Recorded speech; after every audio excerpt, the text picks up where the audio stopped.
जय श्री राम फ्रेंड्स।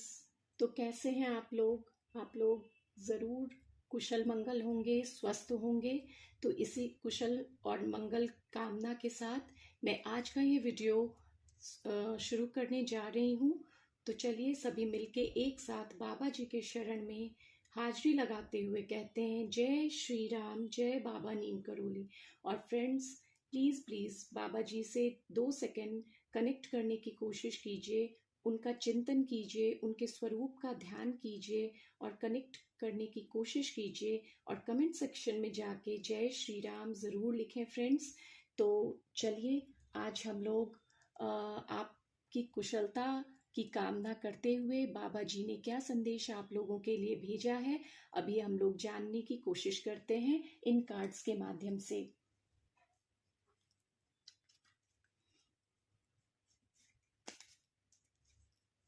तो चलिए फ्रेंड्स, मैं पहले कार्ड्स को शफल कर लेती हूँ और देखती हूँ कि बाबा जी ने आज क्या संकेत दिया है आप लोगों के लिए।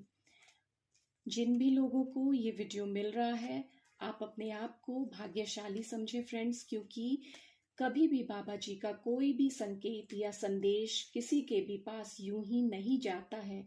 आपको बाबा जी ने चुना है, आपको बाबा जी ने पसंद किया है, अपने सच्चे भक्त की श्रेणी में आपको भी उन्होंने रखा है। ये उनकी कृपा दृष्टि ही है आप पे फ्रेंड्स, जो आपके पास ये संदेश, ये वीडियो आया है। तो बाबा जी से कनेक्ट करने की कोशिश कीजिए, बाबा जी पे विश्वास करके इस संदेश को अपने हृदय में उतारिए और बाबा जी के लिए जय श्री राम का जयकारा जरूर लगाएं। और हम देखते हैं कि बाबा जी ने आज क्या संदेश आप लोगों के लिए भेजा है। तो मैंने ये कार्ड को शफल कर लिया है और चलिए देखा जाए कौन कौन सा कार्ड निकल के आता है आप लोगों के लिए। तो फर्स्ट कार्ड ये मैंने यहाँ रखा, सेकंड कार्ड ये है और ये रहा थर्ड कार्ड। अब हम देखेंगे इस तीनों कार्ड्स के थ्रू बाबा ने क्या संकेत दिया है आज। तो फर्स्ट कार्ड है हमारा, ये देखिए फर्स्ट कार्ड, बड़ा ही अच्छा सा संदेश है फ्रेंड्स आप लोगों के लिए। ये देखिए, संतुलन बनाए रखें, है ना, बैलेंस मेंटेन करने की बात कही गई है यहाँ। बाबा ने आपको संकेत दिया है और यही संदेश दिया है कि अपने जीवन में संतुलन बनाए रखें, बैलेंस बनाए रखें लाइफ में, क्योंकि हम सबको पता है कि ये जो हमारे लाइफ में, हमारे रोज़मर्रा की ज़िंदगी में जो भाग दौड़ होती है, जो हम लोग इतने बिजी होते हैं, इतने व्यस्तता होती है इतनी हमारे जीवन की, वो हमारे जीवन को कहीं ना कहीं इम्बैलेंस कर रहा है और हमारे जीवन में इम्बैलेंसमेंट आ जाता है, जिससे कि हम लोग प्रभावित होते हैं, हमारी दिनचर्या प्रभावित होती है, हमारे हेल्थ, हमारे स्वास्थ्य प्रभावित होते हैं।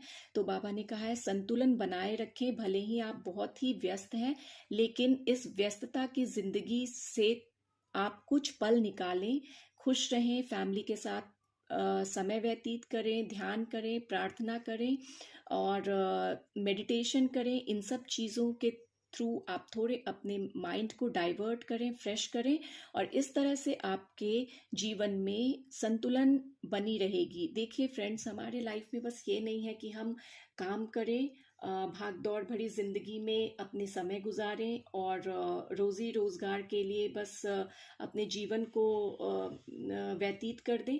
ऐसा नहीं है, हम जीवन में काम भी इसीलिए करते हैं क्योंकि हमारा जो अल्टीमेट जो हमारा जो गोल होता है लाइफ का, वो होता है हैप्पीनेस, खुश रहना। तो जब तक हम अपने लाइफ में अगर हमारा इम्बैलेंसमेंट होगा, असंतुलन होगा, तो हम कभी भी खुश नहीं रह पाएंगे। इसलिए बाबा ने संदेश दिया है कि स्थिति असंतुलन की बनी हुई है, आपके लाइफ में इम्बैलेंसमेंट है और इस इम्बैलेंसमेंट को आपको मिटाना है। इसलिए बाबा ने जीवन में संतुलन बनाए रखने का संकेत दिया है और सीख दी गई है, संतुलन सफलता है। अगर आप अपने लाइफ को बैलेंस कर लेते हैं, खुश रहते हैं, अपने फैमिली के लिए समय निकालते हैं, अपने हेल्थ के लिए समय निकालते हैं और ध्यान चिंतन मनन करते हैं, प्रभु के शरण में थोड़ा समय व्यतीत करते हैं, तो इस तरह से आपके लाइफ में बैलेंस आएगा। और आपके लिए उपाय है, दिन की योजना बनाएं। आप प्लानिंग के साथ अपने दिन को की शुरुआत कीजिए। अगर हम कोई भी कार्य प्लान्ड वे में करते हैं तो हमारा सारा कार्य सुचारू रूप से होता है और हमें जीवन में सफलता मिलती है।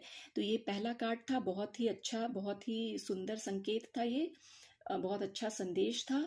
और सेकंड कार्ड है, देखिए, वचन निभाएं।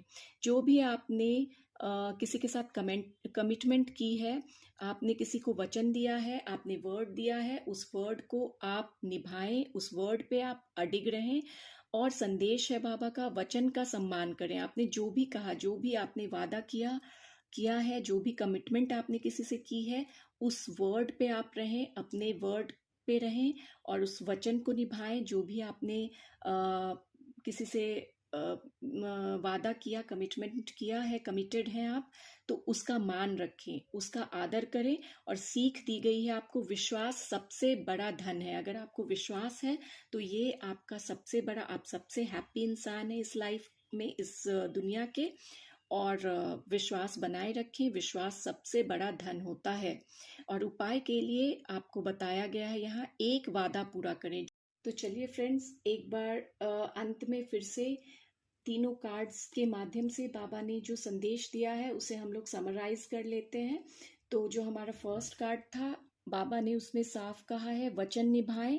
स्थिति बन के आ रही है, किए गए वादे हैं लेकिन आपने किसी भी कमिटमेंट को पूरा नहीं किया है। आपने जो वचन दे रखे हैं, कुछ वादा आपने किसी से किया है, उसे आपने पूरा नहीं किया है, तो प्लीज पूरा कर लें। वचन का सम्मान करें, जो भी आपने वचन दिया है या जो भी वचन आप देते हैं उसका सम्मान करें। और विश्वास सबसे बड़ा धन होता है, इसलिए विश्वास बनाए रखें। और बाबा ने उपाय में आपको एक वादा पूरा करने का संकेत दिया है कि आप अपने कमिटमेंट को ज़रूर पूरा करें। तो ये देखिए, ये एक कार्ड था। और सेकंड कार्ड में बाबा ने कहा है कि ये देखिए, संतुलन बनाए रखें। लाइफ में जो भी इम्बैलेंसमेंट की स्थिति बनी हुई है उसको आप दूर कीजिए अपने लाइफ से, क्योंकि इम्बैलेंसमेंट जो है आपके लाइफ को टॉक्सिक बना देगा, आपके लाइफ में समस्याएं पैदा करेगा। इसलिए आप अपने रिश्तों में अपने फैमिली को समय दें, अपने बच्चों को, अपने माता पिता को, अपने अर्धांगिनी को समय दें। अपने जो भी लेडीज़ अपने से रेजोनेट करने की कोशिश कर रही हैं, अपने हस्बैंड को समय दें। और इस तरह से संतुलन बनाए रखें जीवन में, ध्यान करें, मेडिटेशन करें। और इस तरह से संतुलन सफलता की कुंजी होती है। संतुलन बनाए रखने से ही, बैलेंस बनाए रखने से ही आपका जीवन सफल होगा और खुश होंगे आप। तो ये दिन की योजना बनाएं। आपको बाबा ने कहा है कि जब भी दिन की शुरुआत करते हैं तो आप सबसे पहले प्लानिंग कीजिए कि आज दिन भर में आपको क्या क्या करके रखना है। तो ये बाबा ने कहा है। और थर्ड कार्ड में बाबा ने साफ यहाँ पे कहा है, रिश्तों की रक्षा कीजिए, अपने रिश्तों को, रिलेशन को प्रोटेक्ट करके रखिए और बाहरी हस्तक्षेप से बचिए। सभी रिश्तों की कुछ मर्यादाएं होती हैं, अपने रिश्तों को मर्यादित रखिए और किसी की भी हस्तक्षेप में आके अपने रिश्तों पे हावी ना होने दें। और सुरक्षा कीजिए अपने रिश्तों की, खुश रहिए और स्पष्ट बात कीजिए। किसी भी समस्या का हल तभी होता है जब हम मिल बैठ के बात करते हैं। तो बाबा ने तीनों कार्ड्स के माध्यम से बहुत ही अच्छे अच्छे संकेत दे रखे हैं फ्रेंड्स आप लोगों को। तो जिनके भी लाइफ से रेजोनेट हो रहा है, रिलेट हो रहा है, जो भी कोई इस वीडियो को देख रहे हैं, तो प्लीज़ कमेंट सेक्शन में आके आप कमेंट कीजिए, जय श्री राम कीजिए, बाबा से कनेक्ट होइए, बाबा का आशीर्वाद ग्रहण कीजिए। और अगर वीडियो पसंद आया हो तो ज़रूर लाइक कीजिए, सब्सक्राइब कीजिए फ्रेंड्स। तो चलिए एक बार फिर हम लोग हाजिरी लगाते हैं बाबा के समीप, कहते हैं जय श्री राम, जय बाबा नीम करोली महाराज।